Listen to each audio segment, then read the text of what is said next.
সুপ্রিয় দর্শক মন্ডলী, আজ 11 জুলাই 2025 শুক্রবার 27 আষাঢ়। জানাচ্ছি পত্রিকাগুলোর প্রধান প্রধান শিরোনাম।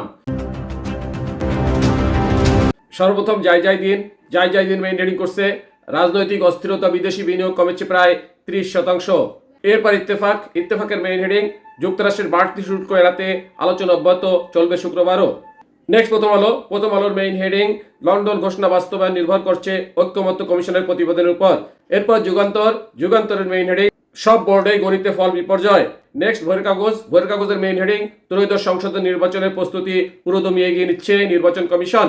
এরপর জনকণ্ঠের মেইন হেডিং কানাডিয়ান পণ্যে 35% শুল্ক বসালেন ট্রাম্প, পাল্টা জবাব এলে আরো শুল্কের হুমকি।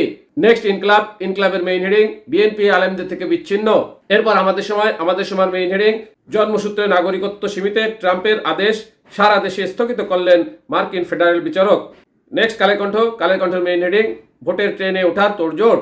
এরপর সমকালের মেইন হেডিং জনদুর্ভোগ চরমে, বাঁধ ভেঙে প্লাবিত অনেক গ্রাম, বৃষ্টি চলে উপকূল ও নিম্নাঞ্চল প্লাবিত। নেক্সট মানবজমিনের মেইন হেডিং কানাডিয়ান পণ্যের উপর 35% শুল্ক আরোপের হুঁশিয়ারি ট্রাম্পের।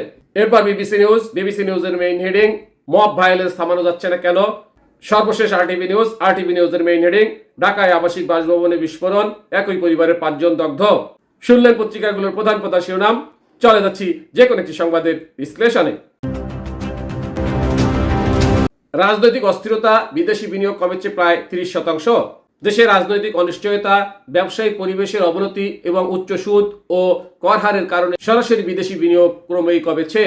2024-25 অর্থ বছরের প্রথম 10 মাসে বাংলাদেশে এসেছে মাত্র $91 কোটি সরাসরি বিদেশি বিনিয়োগ, যা গত অর্থ বছরের একই সময়ের তুলনায় $36 কোটি কম।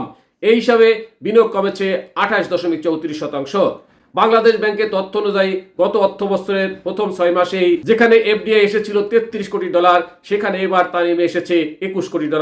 অর্থনীতিবিদ ও ব্যবসায়ীদের মতে বিনিয়োগের ধারা অব্যাহত থাকলে শিল্প উৎপাদন, কর্মসংস্থান ও সামগ্রিক অর্থনীতিতে ভয়াবহ নেতিবাচক প্রভাব পড়বে। এর ফলে ব্যবসার স্বাভাবিক গতি ব্যাহত হয়েছে, যদিও পরিস্থিতি কিছুটা স্থিতিশীল হলেও নতুন বিনিয়োগে কোনো উল্লেখযোগ্য অগ্রগতি হয়নি, দেশি বা বিদেশি দুই ক্ষেত্রেই। কিন্তু বর্তমানে বাংলাদেশের বিনিয়োগ পরিস্থিতি আস্থা সংকটে ভুগছে। রাজনৈতিক স্থিতিশীলতা, নিরপেক্ষ অর্থনৈতিক নীতি ও বিনিয়োগ বান্ধব পরিবেশ ছাড়া এ সংকট কাটানো সম্ভব নয়। এখনই সময় বিনিয়োগকারীদের আস্থা ফেরাতে গঠনমূলক পদক্ষেপ গ্রহণের, অন্যথায় শিল্প ও শ্রম উভয় খাতেই দীর্ঘমেয়াদী ধস অনিবার্য। সাথে থাকার জন্য ধন্যবাদ। আসসালামু আলাইকুম।